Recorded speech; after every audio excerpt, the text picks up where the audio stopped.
On aime bien le format d'1 heure et demie toutes les semaines, qui permet vraiment à la fois de prendre le temps et de créer une forme de récurrence. Puis 1 heure et demie, ça met de la souplesse.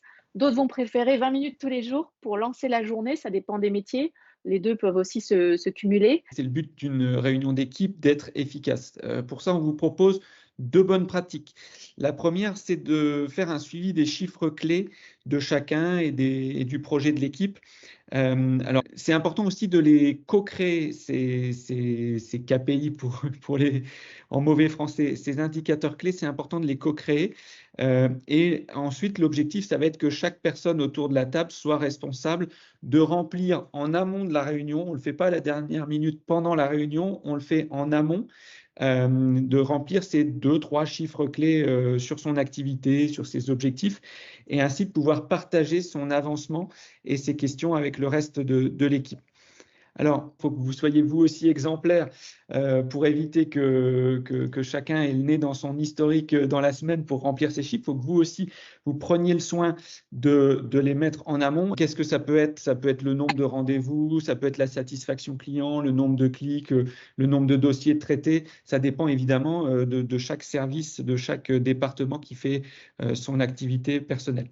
Deuxième technique, plus courte, c'est de garantir une somme de sujets courts à l'intérieur de votre réunion d'équipe pour que ce temps de 1 heure et demie reste rythmé et que ça conserve la motivation et la concentration des participants. Premier mot-clé, efficace. Deuxième mot-clé, convivial, pour donner envie d'attaquer la semaine qui arrive. Alors, 2 pratiques. La première, c'est les icebreakers. On en a déjà parlé. L'idée, c'est de lancer votre réunion d'équipe avec un petit rituel convivial, que ce soit partager, une citation, une sortie culturelle, mais ça peut être aussi, des questions professionnelles. Deuxième pratique pour mettre de la convivialité, et tout en étant business, c'est de partager, de faire un tour de table des bonnes nouvelles de la semaine. Alors ça, c'est pas pour moi un icebreaker, ça fait vraiment partie de votre structure de réunion. Et la vertu du partage de bonnes nouvelles, elle est protéiforme. D'abord, ça permet de créer donc de la convivialité, parce qu'on partage des actualités positives, professionnelles, mais pourquoi pas personnelles s'il y a eu un moment fort. Ça permet également de véhiculer sa reconnaissance quand il y a des challenges qui ont été relevés par les uns ou par les autres avec succès. Ça renforce l'esprit d'équipe parce que chacun voit l'utilité des autres et l'avancement et l'utilité des autres. Et également, ça maintient la curiosité quant aux tâches des uns et des autres pour que tout le monde ait une vision globale de l'avancement de vos projets. Et alors, la bonne nouvelle, c'est qu'il y a toujours une bonne nouvelle. Voilà, on a délivré ceci, on a découvert cela. Ça peut être aussi, on a appris cela. Vous pouvez également faire partager par anticipation aux participants ce qui va faire le succès de la semaine qui arrive, de la semaine prochaine, en demandant chacun comment il va faire pour que la semaine qui arrive soit un succès. Alors, ça permet d'être positif tout en restant concentré sur le cap, sans s'interdire que certains aient un objectif qui puisse être perso. Tiens, j'ai la préparation de mon mariage ou de mes vacances. C'est juste un partage d'état d'esprit autour de la table. Ça peut être intéressant de suivre un indicateur qui démontre quelque part votre quête d'impact pour un monde meilleur. Alors, le mot est un peu fort, mais quelque part d'avoir un KPI qui ne soit pas orienté strictement business, mais quelque chose de peut-être autour de la réduction d'impact CO2 de l'équipe, ou peut-être un projet de mécénat ou quelque chose d'extra professionnel qui puisse aussi mettre de la convivialité à l'intérieur de votre suivi d'indicateurs. La moitié d'une réunion d'équipe, ça doit être des moments participatifs. Une réunion d'équipe où le manager donne des informations, c'est pas vraiment la situation idéale pour qu'une réunion d'équipe soit motivante. Là, durant ce moment, vous êtes vraiment un animateur de tribu.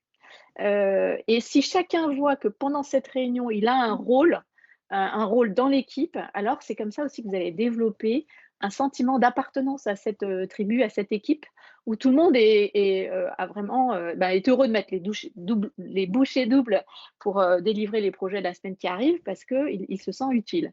Alors pour transformer vos points d'équipe pour qu'ils soient plus participatifs, 2 pratiques.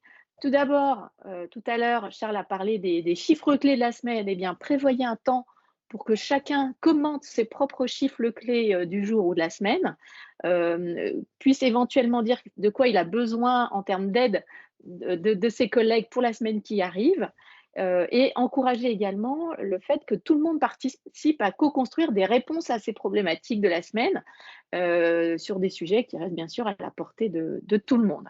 Donc un temps pour commenter ces chiffres clés et puis vous pouvez aussi, c'est une autre pratique, à chaque réunion laisser la parole, à, une personne en particulier et que ce soit tournant chaque semaine pour présenter un sujet, présenter une expertise, une évolution réglementaire, un dossier complexe qui a été traité, des questions qui ont été remontées par, des collègues, un cas d'usage ou quoi que ce soit et ça, ce moment, il peut être fait par un collaborateur ou par un binôme. Voilà, c'est vraiment ça, c'est les meilleures pratiques qu'on constate. Il y a beaucoup d'utilisation, d'icebreaker.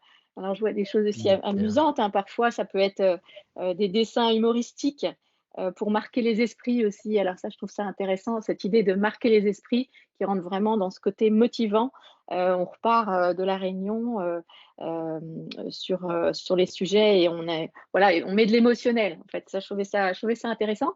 Bien sûr aussi de cadrer la durée. Il y a pas mal de choses aussi sur la durée. Quelque chose qui tourne autour aussi du visuel, de savoir partager du visuel. Tu as parlé de l'humoristique tout à l'heure, mais d'avoir aussi un management visuel pendant les réunions pour ne serait-ce que le tableau de bord, partager le tableau de bord, c'est intéressant pour que tout le monde suive de quoi on parle. Et là, je vois qu'il y a des choses sur la co-construction du plan d'action de la semaine prochaine. Alors ça, c'est très puissant parce que du coup, il n'est pas descendant, le plan d'action pour la semaine, il est partagé et il fait référence aux chiffres de la semaine et on prépare la semaine prochaine. Et même dans les équipes informatiques, parfois, ce plan d'action, il est même partagé au jour le jour. C'est dans ces fameux points quotidiens. Pour une rétrospective de l'année qui a passé.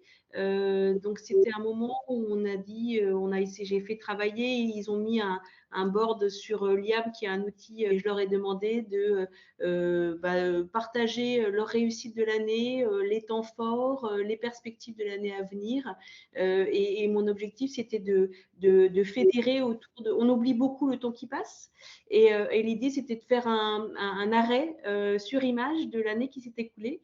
Et j'ai trouvé que c'était un moment intéressant parce qu'ils ont anticipé pour remplir le tableau de bord et on a pu le partager de manière très facile.